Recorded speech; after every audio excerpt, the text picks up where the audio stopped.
கனவு கண்டல இந்த கனவு என்னாச்சு? டமால் BJP Amit Shah voice, Modi Mastan voice. சீமான் மாதிரி சவால் விடுறான், தனியா நிக்கிறேன்ட்டு. 100% ஓட்டுறதுக்கு வாய்ப்பு இல்லை, அது நல்லா தெரிஞ்சு போச்சு.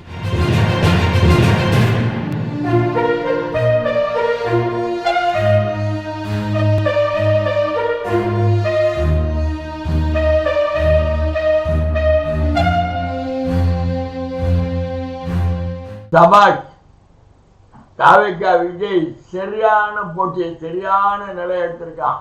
தன்னுடைய தலைமையில தான் கூட்டணின்ட்டான். எடப்பாடி பாடி எடப்பாடி பிஜேபி கட்டி விட்டு விஜயோட கூட்டணி சேர்ந்து ஆட்சி பிடிச்சிடலான்னு கனவு கண்டார். அவர் கனவு டமால் டமால் டமால் ஆகி போயிட்டு. விஜய் ஒன்று சேர்ந்துட்டு எடப்பாடியை கட்டி விட்டாலும் கட்டி விட்டுருவாங்க. அப்படி ஒரு சூழ்நிலை நடந்தாலும் நடக்கலாம்.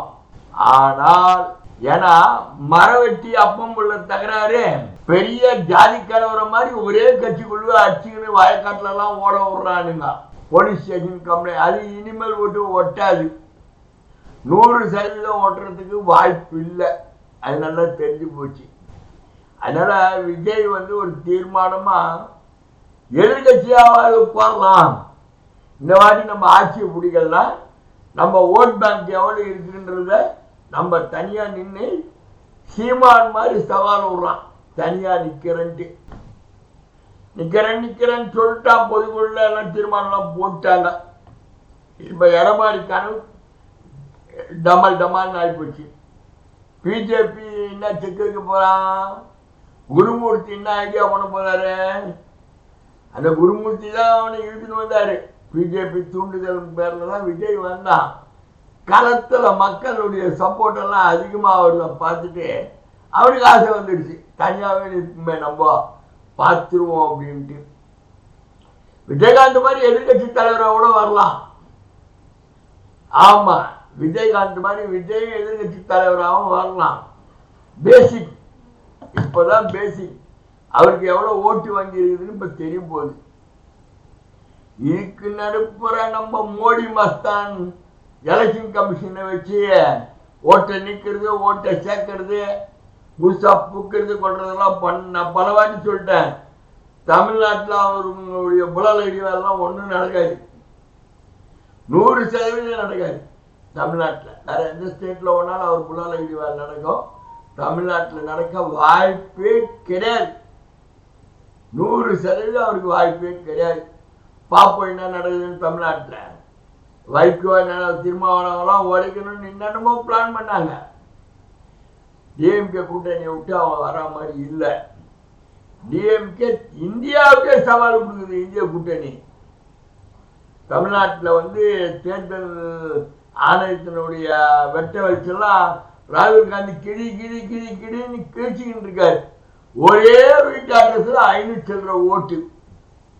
எங்கேயா நடக்கும் இது? ஒரே வீட்டுல. அந்த தேர்தல் அலுவலர்களுக்கு என்ன இருக்குது? இதெல்லாம் எப்படி வருது? அந்த அதே அரசு ஊழியர்கள் தான் தேர்தல் கமிஷன்ல தேர்தலில் வேலை செய்யறாங்க. அந்தந்த ஸ்டேட்ல அவங்களுக்கே தாங்க முடியாம தான் இவ்வளவு சோர்ஸ் ராஜீவ் காந்திக்கு போகுது. எப்படி போகுது? ஆதாரபூர்வமா கொடுக்குறாங்கன்னா எப்படியே அதிகாரிகளே தாங்கல பிஜேபியினுடைய குமுறல. ஆனா தமிழ்நாட்டில் எப்படி கலங்கண்டலாம் நினைக்கிறாங்க, அதுக்கு காணவே கிடையாது. இவன் பாரு ஜெயக்குமார் சொல்றான் பாரு, இருந்தாலும் டிஎம்கே வேணான்னு உச்ச நீதிமன்றம் போனா நாங்க வேணும்னு உச்ச நீதிமன்றம் போகணும். ஏன்னா நீ வேணும்னு உன் தலையெழுத்து சொல்லிதானே ஆகணும். ஜாப்ரா ஜாப்ரா மோடியினுடைய பி டீம்டா நீங்க ரிமூட். உங்களால சுயமா எதுவுமே சொல்ல முடியாது. அப்படித்தான் சொல்லி ஆகணும்.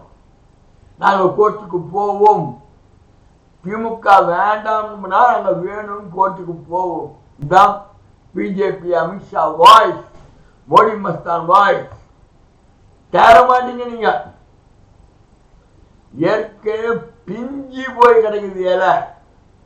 செங்கோட்டையன் இன்னும் போ பாரு, உன்னை ஆண்டியா விட்டு வந்துட போறான் பாரு. எல்லாம் எடப்பாடிய சுற்றி இருக்கிறவங்க எல்லாம் ஆண்டியா விட்டு அழகா வந்துட போறாங்க பாரு. அதனாலதான் உனக்கு நீ நட கட்ட பிஜேபி கழட்டி விட்டு விஜயோட சேரலாம். கனவு கண்டல, இந்த கனவு என்னாச்சு? டமால் சுவாரஸ்யமா போயின்னு இருக்குது அரசியல் களம். இன்னும் என்னன்னாலும் நடக்க போகுதுன்றத பாமர மக்கள்லாம் சோசியல் மீடியால தெளிவா பாக்குறாங்க. அதுவும் தமிழ்நாட்டு மக்கள் தெளிவா பாக்குறாங்க. உன்னுடைய புலகிரி வேலாம் இங்க ஒண்ணு நடக்காது. என்ன நடக்குதுன்றத பார்ப்போம்.